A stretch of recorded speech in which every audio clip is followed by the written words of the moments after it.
6 months ago, you bought a $599 Hisense at Walmart. Picture looked gorgeous in the store.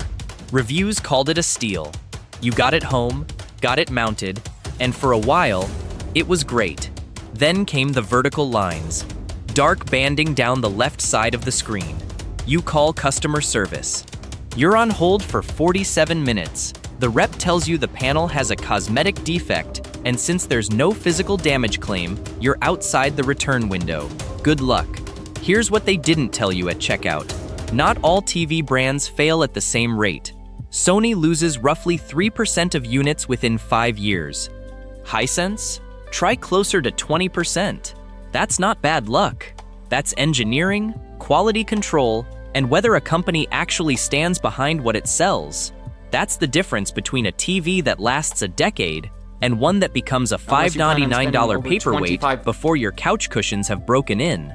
Today, we're ranking TV brands from worst to best, using Consumer Reports reliability data, RTING's long-term testing, real owner complaints, and failure rates that the brands absolutely do not want you to see.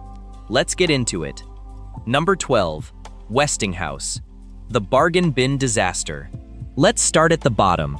Not the Westinghouse your grandparents trusted. That brand sold its name decades ago.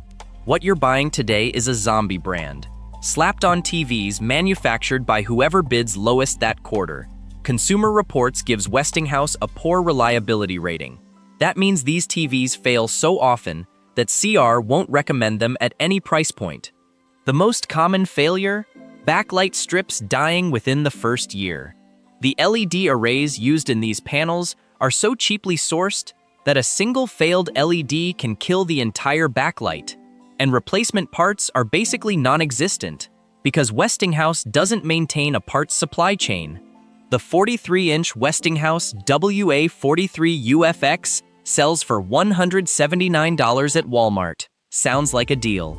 But when the backlight goes at month 11, and for many owners it does, you have no repair path, no parts, and a customer service line that transfers you in circles. One owner wrote, Westinghouse 50-inch lasted 11 months before half the screen went dark. Called support, got transferred 3 times, nobody could help, ended up dragging it to the curb. Never again. Bottom line, avoid Westinghouse entirely. Even if it's $50 cheaper than the competition, it is not worth it. But Westinghouse is obvious. Everyone expects the cheapest brand to be the worst. What about the brands that look legitimate? The ones with real marketing budgets and big store displays. That's where it gets more interesting. Number 11. Vizio. The mid-range trap. Vizio looks credible. It has decent reviews on Amazon. It's sold at Costco. The picture quality on the showroom floor is actually pretty good. So what's the problem? Reliability, and more recently, the company's future. Consumer Reports places Vizio below average on reliability, specifically citing panel uniformity issues and software stability problems. RTING's noted in their long-term monitoring that Vizio's mid-range LED panels, like the MQ7 series, tend to develop brightness uniformity degradation within 2 to 3 years of regular use. The $699 Vizio MQ7 looks sharp in year 1. By year 2, many owners start noticing that one side of the screen is measurably dimmer than the other. Vizio's support response? That's considered normal variation. Normal variation on a $700 TV. One Reddit user put it plainly, bought a Vizio MQ7 for $699. 2 years in, half the screen is darker than the other half. Support said it's normal wear and tear. Never buying Vizio again. There's also the acquisition factor. Walmart completed its purchase of Vizio in early 2024. What that means for long-term software support, parts availability, and warranty backing is genuinely unclear. You're buying a TV from a brand in ownership transition. Bottom line, Vizio is not the deal it appears to be. At $600 to $800, you can do significantly better in both picture quality and long-term reliability. Keep watching. You'll see why. Number 10. Hisense. More popular, more inconsistent. Hisense is everywhere right now. Best Buy, Walmart, Sam's Club, the U-Series and U8 models get favorable R-Teen scores for picture quality. And honestly, in testing conditions, they deserve some of that praise. The problem is consistency. Not every unit is the same. Consumer Reports gives Hisense a fair reliability rating, which sounds okay until you see what that translates to in numbers. Projected failure rate within 5 years sits around 18 to 20%. For context, LG lands around 10% and Sony is closer to 3%. That means if you buy a Hisense, roughly 1 in 5 chance it has a significant problem before year 5. Here's the specific failure pattern worth knowing. Hisense uses Google TV on most of its 2023 and 2024 models. The operating system itself is fine. The problem is Hisense's implementation. Owners report the smart TV interface slowing dramatically within 18 months, apps crashing, and firmware updates that introduce new bugs rather than fix old ones. One owner on Best Buy's review platform wrote, "My U7K looked amazing for about a year. Then the Google TV interface started freezing constantly. I've factory reset it twice.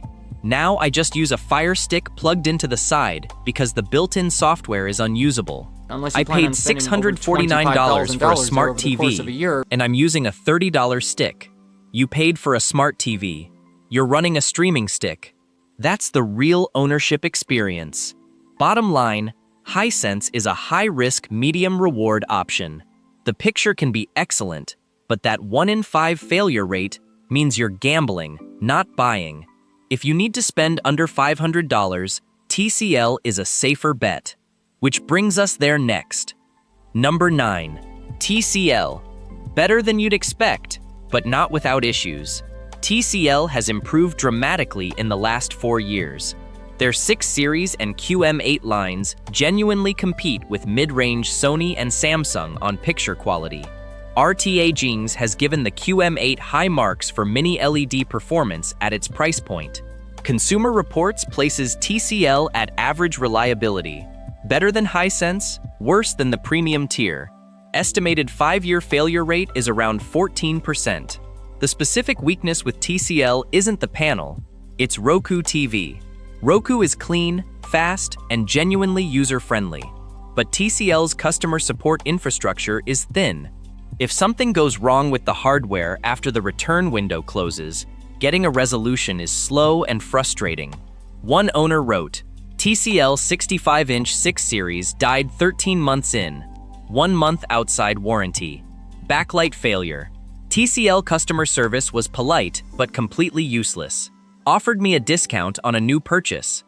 I needed a repair, not a discount." The other issue, TCL releases new model numbers every year that look similar but vary significantly in panel quality. The 65-inch QM8 and the 65-inch Q651G are very different TVs. If you buy TCL, you need to know exactly which model you're getting, not just the series name. Bottom line, TCL earns its place in the budget to mid-range conversation, but shop carefully. Stick to the 6 Series and QM8 lines. Avoid the Q5 and Q4 families entirely. They're where TCL cuts corners to hit a price. Now here's where the rankings get genuinely surprising. Number 8. Samsung. The brand that coasts on reputation. Samsung is the best-selling TV brand in America. Walk into any Best Buy, and it's a wall of Samsung. And for some buyers, Samsung is fine. But fine is doing a lot of work in that sentence. Consumer Reports reliability data places Samsung at below average for their LED and QLED lines. The QLED branding sounds premium, but QLED is still an LCD panel with a quantum dot filter. It is not OLED. And Samsung's LCD panels have a documented history of one specific problem that owners don't find out about until it's too late. It's called the One Connect box failure. Higher-end Samsung models route all inputs through an external connection box. When that box fails, and for a meaningful percentage of owners, it does, the entire TV is dead. No picture, no sound, no inputs. The box alone costs $200 to $300 to replace if you can find one. Often, you can't. One owner on the Samsung community forum wrote, 55-inch QN90A. The One Connect box failed at 22 months. TV won't turn on. Samsung quoted me $280 for a replacement box. That's almost a third of what I paid for the TV, and they're back-ordered 6 weeks. There's also Samsung's software situation. Tizen OS is acceptable, but Samsung's smart TV platform has become increasingly aggressive with ads, including ads on the home screen and in the menu system. You bought the TV. You're still seeing ads. Bottom line, Samsung makes decent mid-range TVs, but their reliability record doesn't justify the premium they charge. If you're buying Samsung, spend more for their QD OLED models. The S90D and S95D are a different tier entirely. Their standard QD OLED line is overpriced for what you get. Number 7. LG. OLED King, LED disappointment. LG makes the best OLED TV panels on the planet. That is not an exaggeration. The LG C5 and G5 are the reference standard for picture quality at their price points. Rtings consistently ranks them at the top of the industry. Deep blacks, perfect per-pixel dimming, wide viewing angles. If you want the best picture, LG OLED is the answer. But LG also sells LED and QLED TVs under the same brand name. And that's where the story changes. LG's LED lineup, the QNED series and the Budget UR series, carries significantly lower reliability scores than their OLED models. Consumer Reports shows LG's non-OLED lines at average to below average reliability. The panel uniformity on LG's budget LED TVs has drawn consistent complaints, and their customer support response time for warranty claims averages 10 to 14 days for a callback. The specific trap: you walk into a store, you see LG on the tag, you remember LG makes great OLEDs, and you buy a $499 LG QNED. That is not the same TV. Not even close. One owner wrote, bought an LG QNED 75 because LG's reputation. Screen developed a yellowish tint in the lower right corner after 14 months. Called support, 3-week wait for a tech visit. They said it was a panel defect but just outside warranty. Felt completely misled by the brand name. Bottom line, if you're buying LG, buy OLED, specifically the C5 or G5. Those TVs are genuinely excellent. Their LED lineup does not share that reputation. Avoid it. Number 6. Sharp, the quiet comeback brand. Sharp doesn't get talked about much anymore. That's actually part of why it's worth paying attention to. Sharp is no longer the Sharp of 15 years ago. The brand has gone through ownership changes and currently manufactures TVs for the North American market through a licensing arrangement. Not the same as Westinghouse's zombie brand situation, but worth knowing. The 2023 and 2024 Sharp Aquos models have received solid mid-range reliability scores. Consumer Reports places them at average, and notably, the ownership complaint volume on verified purchase platforms is lower than both Hisense and Vizio at comparable price points. Sharp's Roku TV integration is clean and stable. No proprietary software headaches. The panels are respectable at the $400 to $600 range. Not exciting, but not a gamble either. One owner wrote, bought a Sharp 55-inch for $429 expecting very little. 3 years later, still running perfectly. Roku is fast. Picture is solid.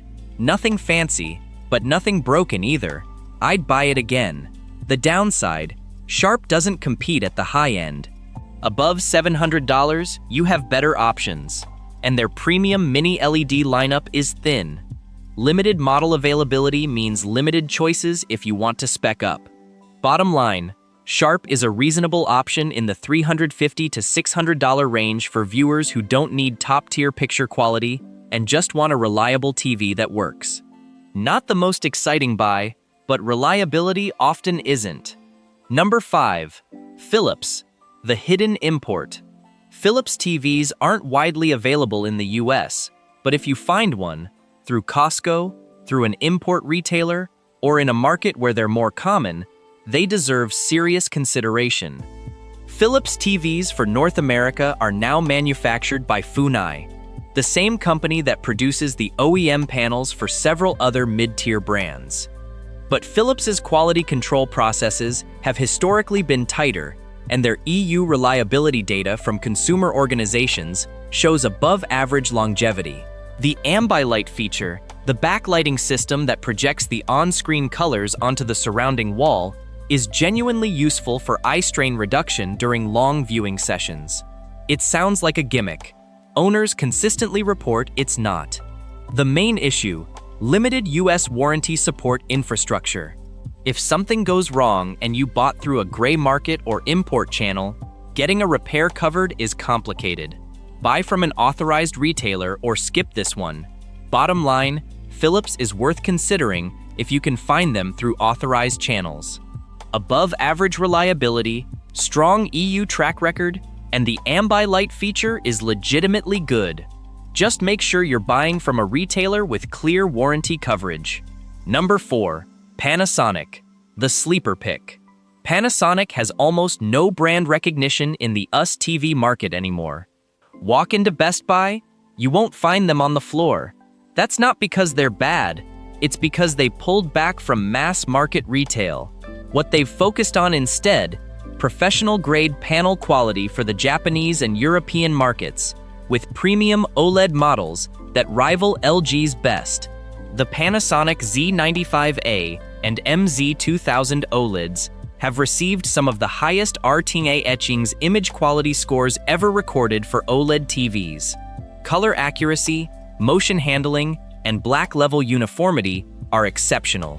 These are specifically designed for buyers who care about calibrated picture quality.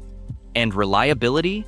Consumer Reports available data, though limited by lower US sales volume, consistently places Panasonic at above average.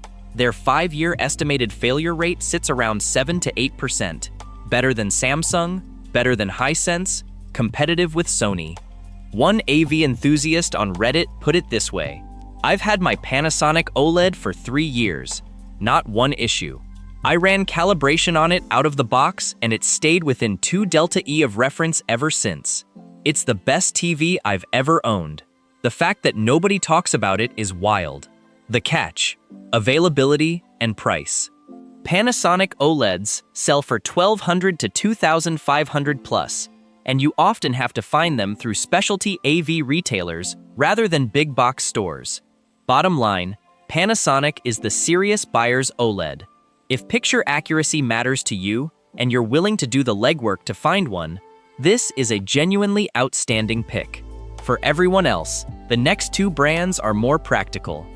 Number 3. Sony. Consistent, supported, and worth it. Sony is the brand that professionals buy. Color scientists, film editors, video engineers, when they need a reference display at home, Sony is usually the answer. Consumer Reports give Sony their highest reliability rating among major TV brands. Projected 5-year failure rate, approximately 3%. That's not 3 percentage points better than average. That's 6 times better than Hisense. Sony's Google TV implementation is the best in the industry. It's clean, fast, and receives consistent software updates. The Bravia XR processor, used in the X90L, X93L, A80L, and A95L models, handles motion processing and upscaling in a way that cheaper TVs simply can't replicate. And when something does go wrong, which is rare, Sony's support infrastructure is actually functional. Named technicians, parts in stock, response times that don't run into months. One owner summed it up: 5 years into my Sony X900H, and it looks the same as day one. No dead pixels, no backlight bleed, no software crashes. My neighbors have cycled through 2 TVs in that same time. I'm buying Sony again. The objection most people have: Sony costs more. The 65-inch X90L runs around $1,099 at full price. But when you factor in the failure rate difference, the support experience, and the fact that you likely won't be replacing it in 3 years, The math changes. Bottom line, Sony is the safest major brand you can buy. If your budget reaches $800 to $1,100, the X90L and X93L are the most reliable non-OLED TVs on the market. For OLED, the A80L and A95L are exceptional. Number 2. LG OLED, the picture quality gold standard. Already mentioned LG's LED weakness. But LG OLED is a completely different product from a completely different division with a completely different reliability profile. It deserves its own entry. The LG C5 sells for approximately $1,299 for the 65-inch. The G5, their Gallery Series model with brighter output, runs around $1,799. Both carry Consumer Reports' highest reliability scores for the OLED category, and RTAGS consistently rates the G5 as one of the top 2 or 3 TVs ever tested. OLED panels don't have backlights to fail. Each pixel generates its own light and turns off completely for black, which is why black levels on OLED are physically perfect. The tech advantage is real, not marketing. LG has been making OLED panels longer than anyone. They supply the panels that go into Sony OLEDs. They know this technology better than anyone on the market. The concern people have is burn-in. And yes, OLED can experience burn-in if you display static content, like a news ticker or a video game HUD, for thousands of hours in the same position. For normal mixed-use viewing, Arting's long-term testing shows burn-in is not a practical concern. They've run panels at 10,000 plus hours without significant image retention under normal conditions. Bottom line, LG OLED is the best TV experience available for most buyers. The C5 is the sweet spot. Picture quality that beats every LCD at twice the price, proven reliability, and an ecosystem that works. Just stay away from their LED lineup. Number 1. Sony QD OLED, the best TV you can buy right now. The A95L, Sony's QD OLED panel, which combines quantum dot color technology with OLED's per-pixel light control, delivers picture quality that has no real equal in consumer TV. Werting scores the A95L as one of the highest-rated TVs ever tested. Color volume, peak brightness for an OLED, and motion handling are all class-leading. The Bravia XR processor manages tone mapping in a way that makes both HDR and SDR content look significantly better than the source material. Consumer Reports places the A95L at the top of their reliability ratings for premium TVs. Sony's QD OLED implementation has had essentially no documented panel failure issues in independent monitoring. The 65-inch sells for around $2,499. That's real money, but this is the TV you buy once and keep for 10 years. No chasing upgrades, no replacements, no warranty claims. One owner wrote, "I've bought 7 TVs in 15 years. The Sony A95L is the first one that actually ended the cycle. I have no desire to upgrade. I don't think about the TV anymore. I just watch it." Bottom line, if budget allows, the A95L is the best consumer TV available right now. If you're close to the budget but not quite there, the LG C5 is an outstanding alternative at $500 less. Either way, you're done shopping for TVs for a very long time. So here's what you should walk away knowing. The biggest mistake people make right now, buying Hisense or Vizio, because the sale price looks incredible. A 20% 5-year failure rate means you're not saving money. You're prepaying for a replacement. Sony's 3% failure rate isn't marketing, it's engineering. If you're under $500, TCL 6 series or QM8. If you're at $600 to $900, Sony X90L. At $1,000 to $1,500, LG C5 OLED. Above that, A95L. Done. Avoid Westinghouse entirely. Be skeptical of Vizio until the Walmart acquisition shakes out. And if you see Samsung QLED on sale, know what you're actually buying before the price tag convinces you. Which TV brand has given you the fewest problems over the years? Drop it in the comments. I'm curious whether the data matches what you've actually lived with. If this helped you avoid a mistake, subscribe. We cover appliances, electronics, and the brands that earn their reputation, and the ones that don't.